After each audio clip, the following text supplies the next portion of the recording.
ఈరోజు ఒక కుటుంబాన్ని గురించి క్లుప్తంగా 2 మాటలు చెప్తాను. యేసుకు బయట ఉన్నప్పుడు వాళ్ళ జీవితాలు ఎలా ఉన్నాయి, యేసు లోనికి వచ్చిన తర్వాత వాళ్ళ జీవితాల్లో ఎలాంటి మార్పులు కలిగాయని కొన్ని మాటలు చెప్తాను. అదొక మారుమూల పల్లెటూరు ప్రాంతం అండి. అక్కడ ఉన్న వాళ్ళందరూ వ్యవసాయం చేసుకుంటూ దాని మీద వచ్చే ఆదాయంతో బ్రతుకుతూ ఉంటారు. ప్రతి ఏటా పంటలు బాగానే పండేయి. ఏం జరిగిందో తెలియదు, కొన్ని సంవత్సరాలుగా పంటలు సరిగా పండడంలా నష్టాలు వస్తున్నాయి, అప్పుల పాలైపోతున్నారు రైతులు. అక్కడ ఉన్న ఒక కుటుంబం ఒక నిర్ణయానికి వచ్చింది, ఇక్కడే ఉంటే మనం బ్రతకడం కష్టం, ఇక్కడే ఉంటే మనం చనిపోతాం అని వాళ్ళకున్న కాస్త పొలాన్ని అమ్మి, ఒక చిన్న కుటుంబం అండి, ఒక భార్యాభర్త, వాళ్ళకిద్దరు చిన్న పిల్లలు, ఒక అమ్మాయి ఒక అబ్బాయి. ఆ తల్లిదండ్రులు ఇద్దరు ఆ ఉన్న కాస్త పొలాన్ని అమ్మి ఆ డబ్బు చేతిలో పెట్టుకొని పట్టుకూటి కొరకు, బ్రతుకు తెరువు కొరకు ఆ ఊరు వదిలిపెట్టి వేరే ఊరు ప్రయాణమై వెళ్తున్నారు. ఏదో ఒక పట్టణం వెళ్ళి కూలీ నాలి చేసుకొని బ్రతుకుదాం, ఇక్కడ మనం వ్యవసాయం చేసుకొని బ్రతకలేమని నిర్ణయించుకొని వాళ్ళు ఆ ఉన్న ఆ కాస్త పొలాన్ని నమ్మి డబ్బు చేత పట్టుకొని ప్రయాణమై వెళ్తున్నారు.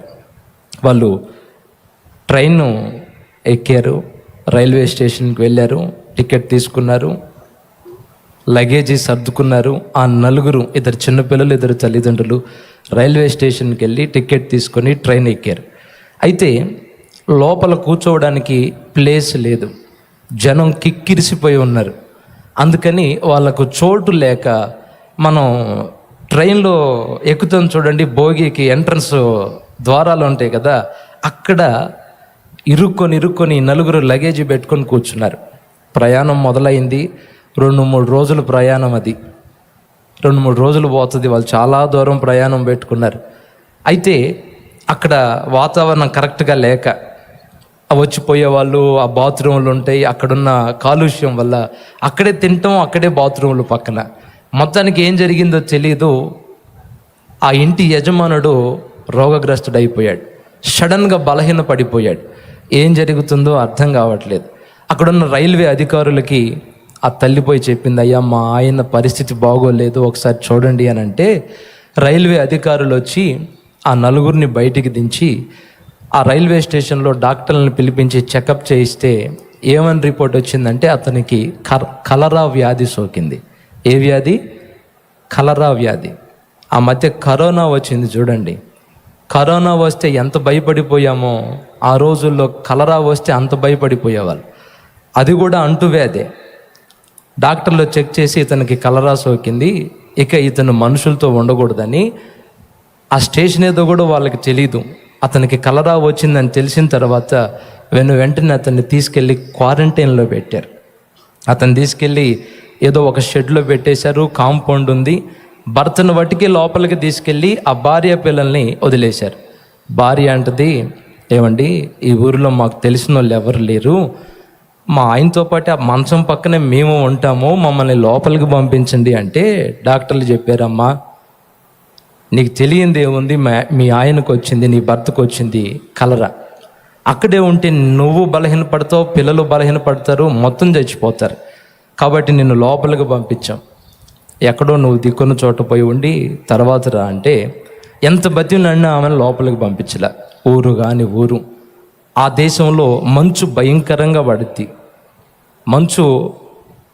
మంచు దిబ్బల్లాగా వర్షం పడ్డట్టుగా పడుతూ ఉంటుంది అక్కడ. భర్తనేమో లోపలికి తీసుకెళ్ళారు. ఆ తల్లి యవనస్తురాలు, ఆ 2 పిల్లలు 8-9 సంవత్సరాలు ఉంటే ఆ 2 చిన్నపిల్లలకి, ఆ 2 చిన్నపిల్లల్ని తీసుకొని ఒక మంచు దిబ్బని, ఫెన్సింగ్ని ఆధారం చేసుకొని లగేజ్ అక్కడ పెట్టుకొని ఆ రోజు రాత్రి ఆ పిల్లల్ని పెట్టుకొని అక్కడ పనుకుంది. ఆమెకేం అర్థం కావట్లే, మా ఆయన ఉంటాడో చచ్చిపోతాడో అని ఆమె బాధలో ఉంటే, పిల్లలు మా నాన్న తిరిగి వస్తాడో రాడో అని పిల్లలు బాధపడుతున్నారు. ఆ రోజు రాత్రి వాళ్ళకు ఒక భయానకంగా గడిచిపోయింది. పలకరించే వాళ్ళు లేరు, పట్టించుకునే వాళ్ళు లేరు. ఆ రోజు రాత్రి గడిచింది. తెల్లారి లేచి చూస్తే ఆమె జబ్బును పడిపోయింది. పిల్లలు, అమ్మ లేమ్మా నాన్న దగ్గరికి వెళ్దామంటే ఆమె మాట్లాడట్లా, ఆమె ఉలుకు పలుకు లేకుండా పడిపోయి ఉంది. ఈ చిన్నపిల్లలు 2 మరలా హాస్పిటల్ దగ్గరికి వెళ్ళి ఏమండి, మా అమ్మ కూడా బలహీన పడిపోయింది, లేపుతుంటే లెగవట్లేదు, ఒకసారి వచ్చి చూడండి అంటే వాళ్ళు పరుగున వచ్చి టెస్టులు చేస్తే ఆమెకు కూడా కలరా సోకిందని తెలిసింది. అక్కడి నుంచి ఆమెని హాస్పిటల్లోకి తీసుకొని వెళ్తున్నారు. ఆ పిల్లలిద్దరూ వాళ్ళ అమ్మ దగ్గర నుంచి వెళ్తూ ఉన్నారు. హాస్పిటల్ గేట్ దగ్గరకు వచ్చిన తర్వాత ఆమెను లోపలికి తీసుకెళ్ళి గేట్లు వేశారు. ఈ ఇద్దరు చిన్నపిల్లల్ని అక్కడ ఉంచారు. ఇద్దరు చిన్నపిల్లలు అంటారు, అయ్యా మేము వెళ్తాం లోపలికి, మమ్మల్ని పంపించండి, మా అమ్మ నాన్న లోపలే ఉన్నారు, మమ్మల్ని కూడా పంపించండి, మేము ఎక్కడికి పోవాలి ఇప్పుడు, ఈ ఊరు ఎవరో మాకు తెలీదు, మమ్మల్ని పట్టించుకునే వాళ్ళు లేరు, మా అమ్మ దగ్గరే ఉంటాం, మా నాన్న దగ్గరే ఉంటాం, లోపలికి పంపించండి అని వీళ్ళు బతిమలాడుతుంటే అక్కడున్న వాళ్ళు కఠినంగా చెప్పారు, లోపలికి పంపించడం కుదరదు, వెళ్ళిపోండి ఇక్కడి నుంచి, ఎలాంటి ఇక్కడి నుంచి అని చెప్తే ఎంత బ్రతిమలాడి ఏడ్చినా ఆ ఇద్దరు చిన్నపిల్లల్ని ఆ తల్లిదండ్రుల దగ్గరికి వాళ్ళు పోనేవల్ల. బతిమలాడికి విసికి వేసారిపోయి చివరికి ఏం చేశారో తెలుసా, ఆ హాస్పిటల్ చుట్టూ తిరుగుతున్నారు. అమ్మా నాన్న వినపడుతుందా, నేను షూరాని, నేను తికోమెరాని, గ్రీసీని, అమ్మా నాన్న మాట్లాడండి, ఎటు పోవాలి, మేము ఎక్కడికి వెళ్ళాలి అని కేకలు వేస్తూ తిరుగుతున్నారు. అటు నుంచి ఏం స్వరం వినపడట్లా. ఆ గోడలకి చిన్న చిన్న కన్నాలు ఉంటే ఆ కన్నాల్లో నుంచి చూస్తున్నారు, అమ్మ కనపడిద్దేమో, నాన్న కనపడతాడేమో, ఎటు వెళ్ళాలో తెలియదండి. ఆ రోజు ఉదయం నుంచి సాయంత్రం దాకా తిరుగుతూనే ఉన్నారు. అలా నాన్న స్వరం ఏమైనా వినబడిద్దేమోనని, అలా అమ్మ స్వరం ఏమైనా వినబడిద్దేమోనని చూశారు. సాయంత్రం అయినా ఏ స్వరం ఉలుకు పలుకు లేదు. ఇంకా ఏం చెయ్యాలో దిక్కు తోచక ఆ రాత్రి వాళ్ళు ఎక్కడైతే పనుకున్నారో ఆ ఇద్దరు చిన్నపిల్లలు మళ్ళా అక్కడికి వెళ్ళారు. అక్కడికి వెళ్ళి చూస్తే మంచు భయంకరంగా పడుతుంది. వాళ్ళు తెచ్చుకున్న సామాను ఉంది చూడండి, లగేజీ ఎవరో కొట్టుకుపోయారు. ఇప్పుడు వాళ్ళకి కనీసం కప్పుకోవడానికి దుప్పటి కూడా లేదు. ఆ ఇద్దరు చిన్నపిల్లలు ఒకరి పక్కన ఒకరు పనుకొని ఏడ్చుకుంటున్నారు. రేపైనా మా అమ్మని చూస్తాను, రేపైనా మా నాన్నని చూస్తాను అని ఇద్దరు ఒకరితో ఒకరు మాట్లాడుకొని ఒకరిని ఒకళ్ళు ఓదార్చుకొని ఆ చలికి వణికిపోతా అలా నిద్రలోకి వెళ్తున్నారు. కానీ నిద్ర పట్టట్లా. రోజు తిరిగేలోపు వాళ్ళ పరిస్థితి మారిపోయింది. ముందు రోజు నాన్న దూరం అయ్యాడు, రెండో రోజు అమ్మ దూరం అయింది, ఇప్పుడు పట్టించుకునే వాళ్ళు లేరు. నిద్ర రావట్లా. ఆ చిన్నోడు ఉన్నాడు, గ్రీసి అనే తమ్ముడు, వాడు చలికి వణికిపోతుంటే ఈ అక్క ఏం చేసిందో తెలుసా, కప్పుకోవడానికి దుప్పట్లేక అని దగ్గర తీసుకొని కౌగిలించుకొని, తమ్ముడు నా కౌగిల్లో పనుకోరా, నా కౌగిల్లో పనుకో, రేపు నా దగ్గరికి వెళ్దాం, అమ్మ దగ్గరికి వెళ్దాం, మనల్ని పంపిస్తారు లేదా, నా కౌగిల్లో పనుకోయా అని 8 సంవత్సరాల ఆ చిన్న బిడ్డ తన తమ్ముడిని కౌగిల్లో పెట్టి పనుకుంది.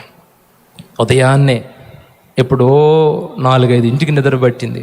వేకుని లేచి ఆకలి కడుపుతో పరిగెత్తుకుంటూ వెళ్ళి, అయ్యా ఈరోజైనా మా అమ్మ నాన్నని చూడనిస్తారా, మాకు భయంగా ఉంది, ఎటు వెళ్ళాలో తెలియట్లేదు, దయచేసి ఒక్కసారి మా అమ్మని నన్ను పలకరించుకొని వస్తామయ్యా, ఒక్కసారి చూడనివ్వండి అంటే వాళ్ళు అన్నారు, లేదు పంపించము అన్నారు.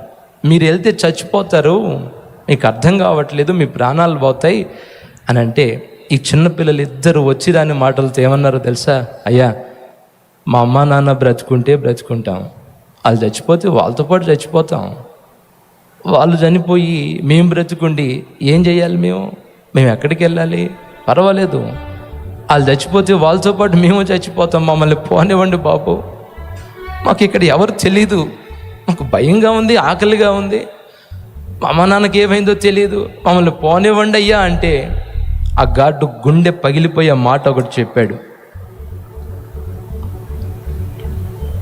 ఏమని తెలుసా, మీరు ఇంకా ఇక్కడ ఉండాల్సిన అవసరం లేదు, రాత్రి 12 గంటలకి మీ అమ్మ నాన్న ఇద్దరు చచ్చిపోయారు, వాళ్ళ ప్రాణాలు పోయినాయి, మీరు ఇంక ఇక్కడికి రావాల్సిన అవసరం లేదు. ఆ మాట వినేసరికి గుండె పగిలిపోయినట్టయింది, కాలం అలా స్తంభించిపోయినట్టయింది. ఏంటి మా అమ్మ నాన్న చనిపోయారా, నిజమేనా, ఏం మాట్లాడుతున్నావు నువ్వు? నిన్నేగా మా అమ్మ మాతో మాట్లాడింది, మా నాన్న మాతో మాట్లాడాడు. రాత్రికి చనిపోయారా? వాళ్ళకి వచ్చింది కలరా? అంతే, మనుషులు అలానే చచ్చిపోతుంటారు. ఏడ్చారు చూడండి అరణ్య రోదన. చివరికి అన్నారు, చచ్చిపోతే చచ్చిపోయారు, కనీసం ఆ శవాలనైనా చూసుకొనేయండి బాబు చివరి చూపు. ఇంకెక్కడ చివరి చూపు? వాళ్ళందరినీ లారీలో ఎక్కించి సమాధుల తోటకు పంపించారు, అక్కడికి పోండి. ఈ ఇద్దరు చిన్నపిల్లలు ఒకరి చేతులు ఒకరు పట్టుకొని ఏడ్చుకుంటూ, ఏంటక్క మనం విన్నది నిజమేనా? ఇది కళ నిజమా? ఏంటి ఇది? ఏం జరుగుతుంది? వెళ్దాం పదరా తమ్ముడు, చూద్దాం నిజమో కాదో అని సమాధుల తోటకి వెళ్ళి చూస్తే అక్కడ గేట్ వేసి ఉన్నారు. ఆ కాటి కాపరిని అన్నారు, అయ్యా మా అమ్మ నాన్న చనిపోయారంట, తెచ్చారు ఇక్కడికి మూట కట్టి, ఒక్కసారి చివరి చూపు చూసుకుంటాం బాబు అంటే, అక్కడున్న కాటి కాపరి చెప్పారు, మీ అమ్మ నాన్న చనిపోయారా? వాళ్ళిద్దరే కాదు, 100 మంది చనిపోతే జేసీబీ తెప్పించి పెద్ద పెద్ద గొంతులు తెప్పించి ఒక్కొక్క గొంతుల్లో 50 మందిని 100 మందిని కలిపి పూడ్చిపెట్టాం.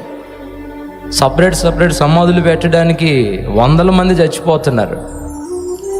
అదిగో అక్కడ ఒక కుప్ప ఉంది, ఇక్కడ ఒక కుప్ప ఉంది, ఇంకంతే, మిమ్మల్ని లోపలికి కూడా పోనివ్వం. ఎందుకంటే వాళ్ళకి వైరస్ వచ్చింది, లోపలికి వెళ్ళడానికి కూడా లేదు. వాళ్ళిద్దరు ఆ గేటు దగ్గర కూర్చొని ఆ 2 కుప్పల్ని చూసుకుంటా ఏడ్చుకుంటూ ఉన్నారండి. చూడండి, కొన్నిసార్లు కొంతమంది జీవితాలు విచిత్రంగా మారిపోతాయి. రాత్రి పరిస్థితులు చేదాటిపోతాయండి, ఊహించని పరిణామాలు. వాళ్ళకి ఒక పిడుగు లాంటి వార్త. ఆ రోజు ఏడ్చుకున్నారు. సాయంత్రం దాకా ఆ సమాధుల తోటలో ఆ సమాధుల వైపు చూస్తూ ఏడ్చి తిరిగి మరలా ఆ రోజు రాత్రి ఎక్కడైతే పనుకున్నారో అక్కడికి వచ్చారు. అక్కడికి వచ్చి మరలా బిక్కుమంట పనుకుందామని చూస్తే ఈలోపు ట్రైన్ వస్తుంది అదే దారిలో. ఈ చిన్నోడు అంటాడు, తమ్ముడు అక్క నిన్నే ఇదిగో ట్రైన్ వస్తుంది, మన ఇద్దరం వెళ్ళి ఆ పట్టాల మీద పనుకుందాం, ట్రైన్ మన మీదగా వెళ్ళిపోతాయి, నొప్పి లేకుండా చచ్చిపోతాం అక్క, అమ్మా నాన్న దగ్గరికి వెళ్ళిపోతాం. వాళ్ళ దగ్గరికి వెళ్ళిపోతాం. వద్దక్క, మనం బ్రతకలేము, ఈ పాడు లోకంలో మనం బ్రతకలేము, ఈ ఊరేదో తెలియదు, ఈ మనుషులు ఎవరో తెలియదు, వెళ్దాం రా అని ఈ చిన్నోడు అక్క చేయబట్టుకొని లాక్కుపోతున్నాడు, పట్టాల దగ్గరికి లాక్కుపోతున్నాడు. ట్రైన్ వెళ్తుంది. ఈ చిన్నమ్మాయి అని సముదాయించి, ఆగురా, దిక్కులేని వాళ్ళకి దేవుడే దిక్కు, దేవుడు ఉన్నాడు చూసుకుంటాడు, ఆగురా అంటే వాడంటాడు, వద్దక్క, అమ్మా నాన్న లేని ఈ జీవితం మనకి వద్దు, వెళ్దాంపా చచ్చిపోదాం, వద్దు అంటే ఈ అక్క వాడిని ఆపి తిరిగి తీసుకొచ్చింది. ఆడు మధ్య రేత్రికి లేచి వాళ్ళ అక్కని లేపి అంటాడు, అక్క చచ్చిపోదామంటే చావనివ్వలేదు, ఆకలి అవుతుంది, బాగా ఆకలి అవుతుంది, కడుపు కాలిపోతుంది. మరి కడుపు నింపుకునేది ఎట్లా? మనకు మంచినీళ్ళు ఇచ్చేది ఎవరు? మనకు అన్నం పెట్టేది ఎవరు అక్క?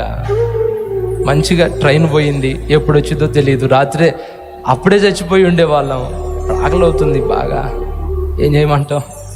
అరే ఉదయాన్నే లేచి ఏదో ఒక ఊరిలోకి వెళ్ళి అడుక్కుందాంరా, 4 బ్రెడ్ ముక్కలు ఇస్తారు, ఎవరో ఒకళ్ళు తిని కడుపు నింపుకుందాంరా, ఈ రాత్రికి రా, నా కౌగిళ్ళు వనుకోరా చిన్నోడా, ఓర్చుకోయా అన్న చిన్నపిల్ల వాడిని కౌగిల్లోకి చేర్చుకొని అలా వనుకున్నారు. ఉదయాన్నే లేచి చూస్తే వాళ్ళు లేచేలోపు ఒక ఆఫీసర్ వచ్చి ఉన్నాడు. అక్కడ వచ్చి అంటాడు, ఎవరు మీరు, ఇక్కడ ఎందుకున్నారు? వాళ్ళు చూసి భయపడిపోయారు. ఇతను ఎవరు బాబు, ఏం చెప్పాలో అర్థం కాల. తర్వాత అతను గట్టిగా అడిగితే జరిగిందంతా చెప్పారు. అప్పుడు అతను అన్నాడు, మిమ్మల్ని తీసుకెళ్ళి హాస్టల్లో వేస్తాం, అక్కడ మీకు భోజనం బట్టలు అన్నీ ఉంటాయి, వస్తారా అంటే వస్తాం అన్నారు. అయితే ఏం చేశారో తెలుసా? ఆ ఇద్దరిని తీసుకెళ్లే దారిలో ఇంకొక వ్యాన్ వచ్చింది. ఒక వ్యాన్లో ఈ అబ్బాయిని ఎక్కించారు, ఇంకొక వ్యాన్లో ఆ అమ్మాయిని ఎక్కించారు. ఎక్కిస్తుంటే ఈ చిన్నోడు అంటాడు, ఏంటి మా ఇద్దరిని ఒక దగ్గర ఉంచరా? కాదు, లేడీస్ హాస్టల్ వేరు, జెంట్స్ హాస్టల్ వేరు, సపరేట్. అయ్యా బాబు మీకు దండం పెడతాం, మేము అడుక్కొనైనా బ్రతుకుతాం, అమ్మ దూరం అయింది, నాన్న దూరం అయ్యాడు, ఇప్పుడు మమ్మల్ని విడదీస్తున్నారు, మేము ఉండలేమయ్యా, మమ్మల్ని వదిలిపెట్టండి, మాకు హాస్టల్ వద్దు, ఏమొద్దు, అడుక్కొని బ్రతుకుతాం. అంటే కఠినంగా వాళ్ళు బండ్లెక్కించి తీసుకొని వెళ్ళిపోయారు. ఏమండి, అమ్మ నాన్న దూరం అయ్యారు. ఒకళ్ళకి ఒకళ్ళు తోడు అనుకుంటే ఆ ఇద్దరు కూడా వేరే అయిపోయారు. ఒకసారి స్తోత్రం చెప్తారా? గట్టిగా చెప్తారా? ఆ అమ్మాయిని తీసుకెళ్ళి ఒక హాస్టల్లో వేశారు, ఈ అబ్బాయిని తీసుకెళ్ళి ఇంకొక హాస్టల్లో వేశారు. అక్కడికి వెళ్ళి చూస్తే పరిస్థితులు భయానకంగా ఉన్నాయి. వాతావరణం అంతా వేరుగా ఉంది. గంజాయి బ్యాచి, సారాయి బ్యాచి, డ్రగ్స్ తీసుకునే వాళ్ళు, దొంగతనాలు చేసే వాళ్ళు ఉన్నారు. అక్కడ తల్లిదండ్రులు లేరు కదా, అలాంటి వాళ్ళు ఉన్నారు. ఆ చిన్నోడికి అక్కడ ఉండబుద్ధి కాక ఆ రోజు రాత్రి అర్ధరాత్రి అందరూ పనుకున్న తర్వాత గోడెక్కి దూకి అటు పారిపోతున్నాడు. అక్కడి నుంచి ఎలా పరిగెడుతున్నాడంటే వెనక్కి తిరిగి చూస్తే వాళ్ళు వచ్చి పట్టుకొని వెళ్తారేమోనని వెనక్కి చూడకుండా వెళ్ళిపోతున్నాడు. వాడు పరిగెత్తి పరిగెత్తి పరిగెత్తి పరిగెత్తి దూరంగా ఒక అడవి దగ్గరికి వెళ్ళి ఒక పొదల చాటును పనుకున్నాడు. మధ్యరాత్రిలో ఎవరో వచ్చి వాడిని తట్టి లేపి, ఎరా హాస్టల్లో పెడితే పారిపోతావా, దొరికావు పద, నేను తీసుకెళ్ళి హాస్టల్లో వేస్తాం అని కొంతమంది వచ్చి లేపి వాడిని తీసుకెళ్తుంటే, వద్దు నేను రాను, నేను ఎక్కడే ఉంటాను, నన్ను వదిలేయండి అని ఉలిక్కి పడతా లేచాడు. అమ్మో ఇది కళ, నిజం అనుకున్నాను అని ఆ అర్ధరాత్రి లేచి మళ్ళా పరిగెత్తాడు. పరిగెత్తి పరిగెత్తి మరలా చాలా దూరం వెళ్ళి 8 సంవత్సరాల కుర్రోడు, చిన్న పిల్లోడు అండి, పరిగెత్తుకుంటూ వెళ్ళి పనుకున్నాడు. ఆ రాత్రి గడిచింది. ఉదయాన్నే కొంతమంది విచిత్రమైన బట్టలు కట్టుకొని గన్నులు తీసుకొని వచ్చి వాడిని లేపారు. రై లే, ఎవరు నువ్వు, ఎక్కడేం చేస్తున్నావు? వాళ్ళని చూసి భయపడిపోయాడు. ఆ గన్నులు చూసి గుండె జారిపోయింది. కాల్చి చంపేస్తారా ఏంటి వీళ్ళు అని వాళ్ళకి జరిగిందంతా చెప్తే, నీకు భోజనం పెడతాం, నీకు బట్టలు ఇస్తాం, మాతో పాటు వస్తావా, బాగా ఆకలి అవుతుంది, వస్తానన్నాడు. సరే వాళ్ళతో పాటు వెళ్ళాడు. వెళ్ళిన తర్వాత ఆ చిన్నోడికి ఏమర్థమైందో తెలుసా? వాళ్ళు బందిపోటు దొంగలు అని అర్థమైంది. ఏమర్థమైంది? వాళ్ళు బందిపోటు దొంగలండి. ఈ చిన్నోడిని తీసుకెళ్ళి వాడికి అన్నం పెడితే వాడు ఉపయోగపడతాడని వాళ్ళు తీసుకెళ్ళి వాడికి దొంగతనాలు చేయడం నేర్పించారు. ముందు ఆహారం పెట్టారు, బట్టలు ఇచ్చారు, వాడికి దొంగతనాలు చేయడం నేర్పించాడు. వాడు యువకుడు అయ్యాడు. వాడు కూడా ఆ దొంగలందరిలో ముఠా నాయకుడు అయ్యాడు. ఒక టీంకు వాడు నాయకుడు అయిపోయాడు. మంచి చమత్కారంగా దొంగతనాలు చేయటం, మాటుగాసి వచ్చే దారిలో మనుషుల్ని చంపి వాళ్ళ దగ్గర ఉన్న వస్తువులను దోచుకోవడంలో మంచి పనోడైపోతే వాడిని ఒక టీంకి వాళ్ళు నాయకుల్ని చేశారు. రోజులు గడుస్తున్నాయి.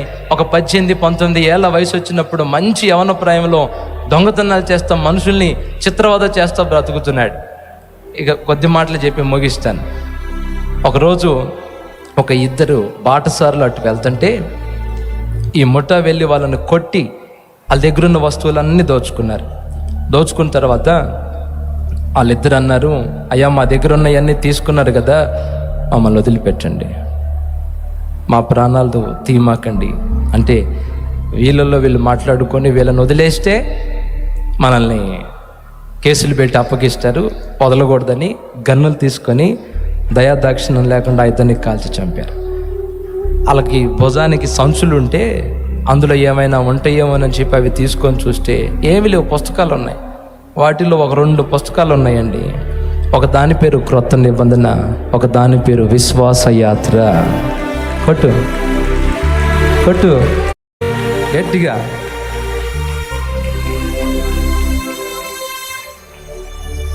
ఆ 2 పుస్తకాలు వాళ్ళ దగ్గర నుంచి తీసుకొని పారేద్దాం, ఈ పుస్తకాలు మనకెందుకు పనికి వస్తాయని పారేయబోతుంటే ఒకడన్నాడు, రే సిగరెట్లు తాగడానికి, గంజాయి పెట్టుకోవడానికి ఆ పేపర్లు ఉపయోగపడతాయి, పెట్టి సంచిలో పెట్టాం అని ఆ సంచిలో పెట్టుకొని మొత్తం కలిసి వెళ్ళారండి. సాయంత్రం అయింది. ఇంటికి వెళ్ళిన తర్వాత కలెక్షన్ అంతా చూసుకుంటారు కదా, మొత్తం ఎవరెవరు ఏమేమి దోచుకున్నారో మొత్తం ఎవరి సరుకోళ్ళు పెట్టుకొని వాటాలు పంచుకొని ఆ 2 పుస్తకాలు పనికిరావని ఒక పక్కన వారేస్తే ఈ కుర్రోడు ఆ పుస్తకాలు తీసుకొని తన గదికి వెళ్ళి పనుకొని నిద్రపోయేటప్పుడు వాటిని చదువుకుంటాం మొదలుపెట్టాడు. టైంపాస్. ఆ రోజుల్లో సెల్ ఫోన్లు లేవు కదా. వెళ్ళి పనుకోబోయే ముందు క్రొత్త నిబంధన అనే పుస్తకాన్ని తీసుకొని అసలు ఏముంది ఇందులో అని ఓపెన్ చేశాడు. ఓపెన్ చేస్తే అక్కడ ఏం మాటలున్నాయో తెలుసా? దొంగలు, దోచుకునేవాళ్ళు, రక్షణ మార్గం వాళ్ళు ఎరగరు, వాళ్ళకి మనశ్శాంతి ఉండదు, వాళ్ళకి సంతోషం ఉండదు, వాళ్ళు నరక యాతన అనుభవిస్తారు అనే మాటలు ఉన్నాయి. భయపడిపోయాడు. ఇదేంద్రా తెరవగానే దొంగలని మా సంగతి వచ్చింది ఇక్కడ. భయపడిపోయి మూసాడు.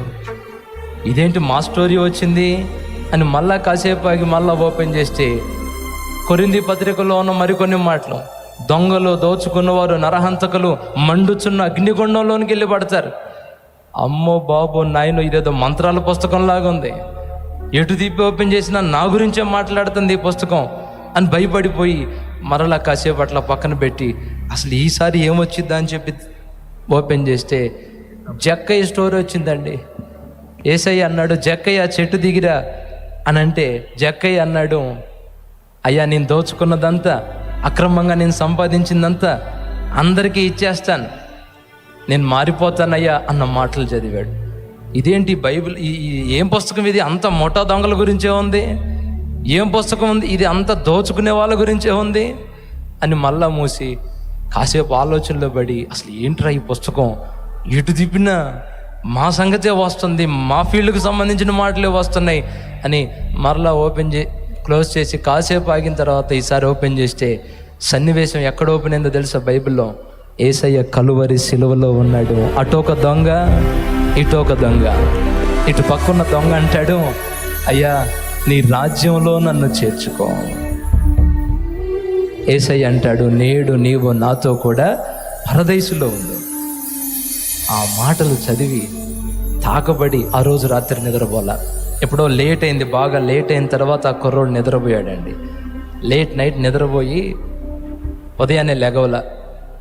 ఆ టీం సభ్యులు వచ్చి లేపారు, రే లే, ఏంది ఇంకా పనుకున్నావు, ఇంకా లెగవలేదేంటి, ఎంతసేపు పనుకున్నావు, రాత్రి తాగింది దిగలేదా, ఏంది రాత్రి ఏమైనా ఎక్కువ పుచ్చుకున్నావా, ఏమవుతుంది పదా మనం దొంగతనాలు చేయాలి అంటే ఆ కుర్రోడు అన్నాడు, నాకు కాస్త ఓపిక లేదు లేరా, ఈరోజు నేను రాలేను అన్నాడు.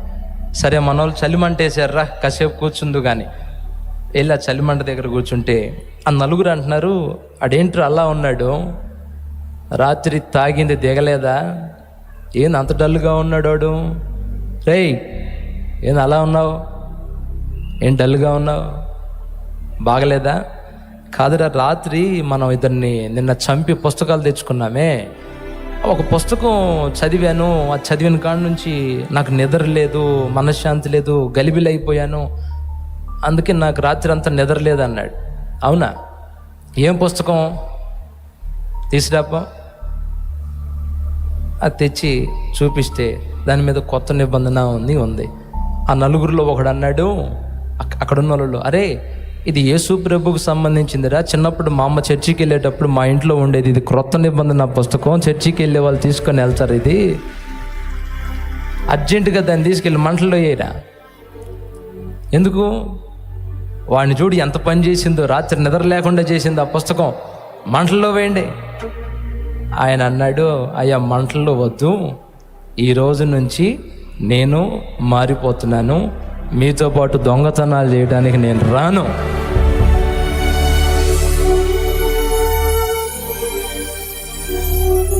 మరేం చేస్తావు? ఏం చేసేది ఏముంది, నేరుగా వెళ్ళి జక్కయ్య చేసిన పని చేస్తానన్నాడు. జక్కయ్య ఆయన ఎవరు మీకు తెలియదులే, రాత్రి నాకు తెలిసింది అతని గురించి. ఏం చేస్తావు? పోలీస్ స్టేషన్కి వెళ్ళి లొంగిపోతా. నీకు మైండ్ ఉందా పోయిందా? అరే ఆ పుస్తకం తీసుకెళ్ళి ఆ మనుషుల్లో ఏంట్రా బాబు, మంత్రాల పుస్తకం రా, చేతబడి పుస్తకం రా, అది ఏంది మనుషుల్ని చెడగొడుతుంది ఆ పుస్తకం, కాల్ చేయండి.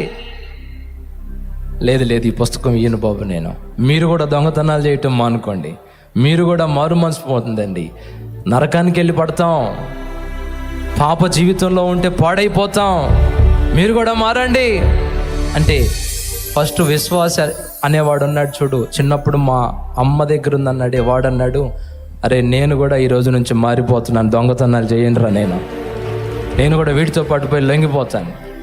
మొత్తానికి ఆ టీంలో ఒక 7 మారు మనసు పొంది గన్నులు బట్టలు వేసుకొని నేరుగా పోలీస్ స్టేషన్కి వెళ్ళారు.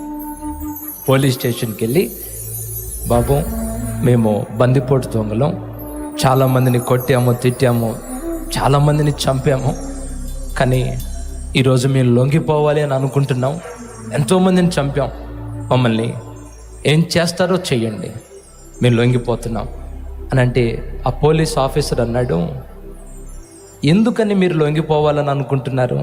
సాధారణంగా మీరేం లొంగిపోరే, కారణం ఏంటంటే రాత్రి ఇదిగో యేసు ప్రభు పుస్తకం చదివాను. ఈ పుస్తకం మాలో మార్పు తీసుకొని వచ్చింది. ఈ పుస్తకం మా జీవితాల్లో పెను మార్పులు కలిగించింది. మేము మారడానికి కారణం నజరేయుడైన యేసు. ఆయన మాట మా హృదయాన్ని బ్రద్దలు చేసింది. మేము నరకం వెళ్ళదలుచుకోవడంలా, మేము పరలోకం వెళ్ళాలి.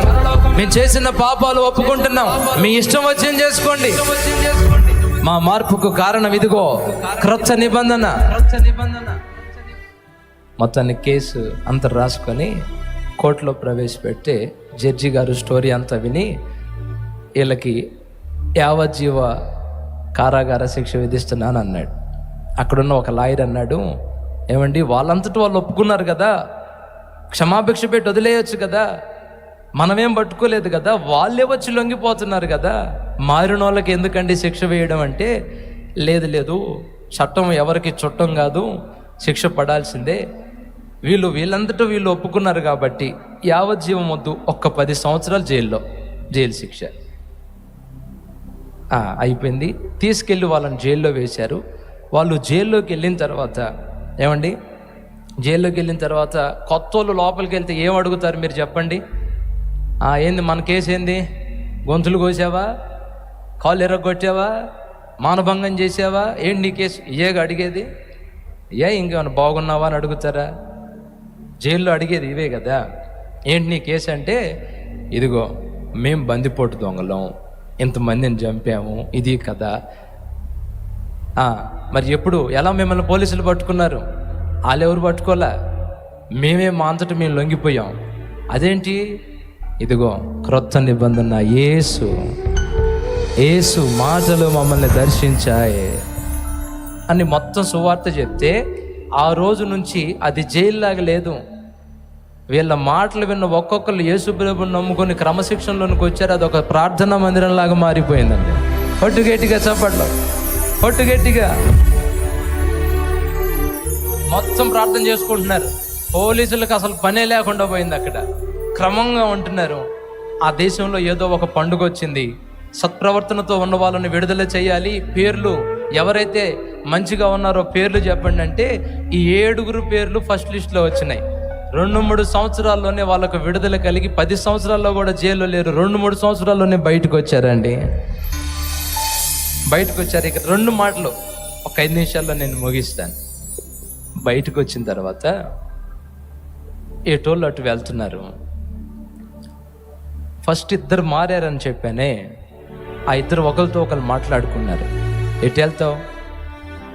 నేనా, నాకెవరు లేరు, చిన్నప్పుడే మా అమ్మ నాన్న చనిపోయారు కదా, అక్క కూడా దూరం అయిపోయింది, మా సొంతూరు కొద్ది జ్ఞాపకం ఉంది, అక్కడికి వెళ్ళి నా రక్షణ సువార్త చెప్పాలి అని అనుకుంటున్నాను అన్నాడు. అవునా, నీతో పాటు కలిసి నేను కూడా వస్తాను పద. నేనేటి వెళ్ళేది, నాకు కూడా ఎవరు లేరు, నీతో పాటు నేను కూడా సువార్త చెప్తాను అన్నాడు. 2 కలిసి మాట్లాడుకొని ఐక్యతతో చిన్నగా ఆ ఊరు ఈ ఊరు వెళ్తా, ఆ రోజు రాత్రి అక్కడ బస చేస్తా, అక్కడ వాళ్ళ సాక్ష్యం చెప్పుకుంటా అలా ముందుకు వెళ్తున్నారండి. అలా ముందుకు వెళ్తున్నారు.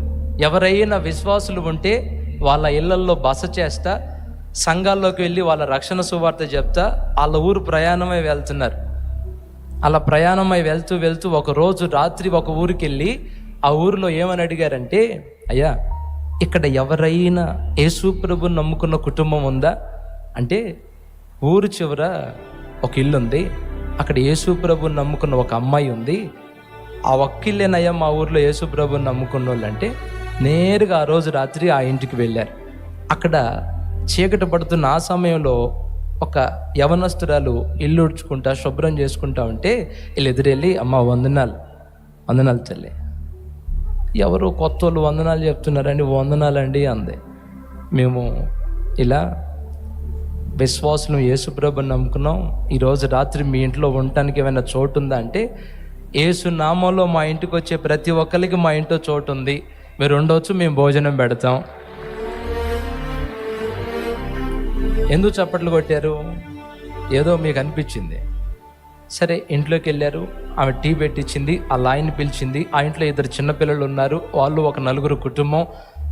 మీకు భోజనం ఏర్పాటు చేస్తానని ఆ సోదరు వెళ్ళి భోజనం ఏర్పాటు చేసి ఆ సాయంత్రం వాళ్ళ ముందుకు తెచ్చి పెట్టింది. వాళ్ళ నలుగురు వీళ్ళిద్దరు కూర్చొని భోజనం చేస్తా ఆ ఇంటి యజమాని అడిగాడు, ఎవరు మీరు, ఎక్కడి నుంచి వచ్చారు అంటే వాళ్ళ సాక్ష్యం అంతా చెప్పారు. అప్పుడు ఆయన అన్నాడు, అంటే నీకు ఎవ్వరు లేరా, పుట్టుక నుంచే నువ్వు అనాథవా అని అతను అడిగితే అతను చెప్పాడు, ఆ కుర్రోడు, లేదండి ఇట్లా ట్రైన్లో వెళ్తుంటే మా నాన్న కలరా వచ్చింది, మా అమ్మకి కలరా వచ్చింది, ఆ తర్వాత వాళ్ళు చనిపోయారు, మా అక్క నేను ఉంటే మమ్మల్ని దూరం చేశారు, మా అక్క కూడా ఎప్పుడో చచ్చిపోయి ఉంటుంది, ఆమెను ఎవరో కాజేసి ఉంటారు, నేను ఒక్కడనే మిగిలిపోయాను అని ఆ మాటలు చెప్తుంటే ఎదురు కూర్చున్న సోదరుంది చూడండి, వింతగా చూస్తా కళ్ళమ్మటి కన్నీళ్లు రాలుస్తుంది. ఎందుకో తెలుసా?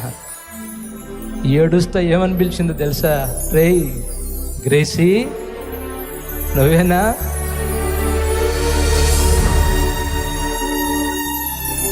నా పేరు నీకెలా తెలుసమ్మా? నీకెలా తెలుసు అంటావేంటి?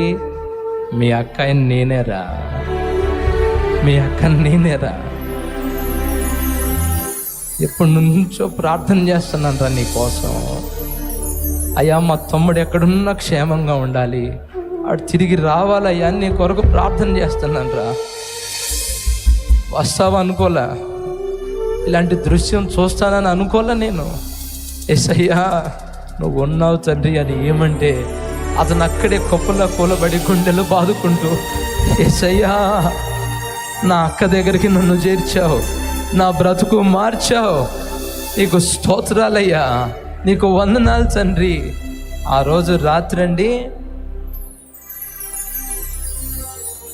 వాళ్ళకి అది భూలోకం కాదు, పరలోకమే. కూర్చొని ఆ మేనల్లుడు మేనగోడలని దగ్గర తీసుకుని ముద్దాడి రాత్రి అంతా ముచ్చట్లు చెప్పుకున్నారు. అసలు నువ్వు ఎలా మారావక్క, భావన ఎట్లా పెళ్లి చేసుకున్నావు అంటే ఆమె ఒక స్టోరీ చెప్పింది, ఇతను మార్పు స్టోరీ ఇతను చెప్పాడు. ఆ రోజు రాత్రి అయిపోయిందండి. అయిపోయిన తర్వాత ఉదయాన్నే లేచారు. లేచి వీళ్ళు ప్రయాణమై వెళ్తున్నారు ఈ ఇద్దరు. అరే తమ్ముడు ఎక్కడికి వెళ్తున్నావు? మరి మన ఊరు వెళ్ళి నా మార్పు గురించి చెప్దాం అనుకుంటున్నాను సువార్త, మళ్ళీ వస్తాలే, సువార్త చెప్పి వస్తాను, తర్వాత కలుద్దాం, వెళ్తున్నాను అన్నాడు. రేయ్ నువ్వు ఒక్కడివే వెళ్తావా? నేను కూడా వస్తాపా, ఇద్దరం కలిసి మన ఊరు మారు మ్రోగిపోయేటట్టు సువార్త చెబుదాం, మన సాక్ష్యాన్ని కథల కథలుగా చేద్దాం పదా అని ఇద్దరు కలిసి ప్రయాణమై అక్కడికి వెళ్ళి వాళ్ళ బంధువులు పేర్లు చిన్నప్పుడు గుర్తున్న 1-2 పేర్లుంటే వాళ్ళని పలకరిస్తున్నారు. పలానా వాళ్ళు మీకు తెలుసా, పలానా వాళ్ళు మీకు తెలుసా అని అడుగుతూ వెళ్తుంటే ఆ దారిలో ఎవరు ఎదురయ్యారో తెలుసా? విచిత్రమైన ఒక మనిషి వాళ్ళకెళ్ళి వింతగా చూస్తా దూరాన నిలబడి ఉంది.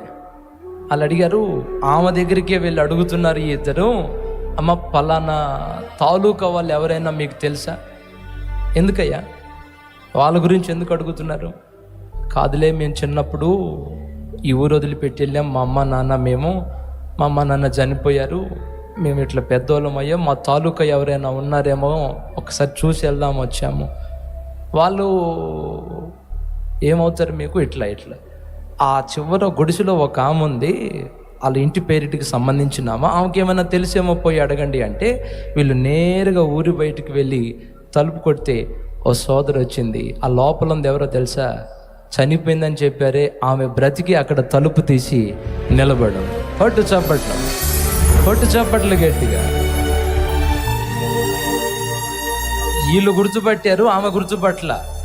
ఆశ్చర్యపోయారు, ఇది కళా నిజమా? ఇద్దరు అన్నారు, అమ్మా నేను నీ కూతుర్ని, అమ్మా నేను నీ కొడుకుని గుర్తున్నానా?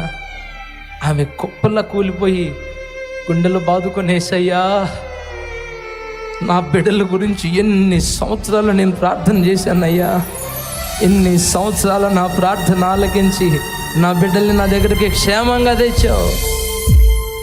అమ్మ నువ్వు చనిపోయావు అన్నారు కదా, నేను చనిపోలేదు, ఎవరో చనిపోతే నేను అనుకున్నట్టున్నారు.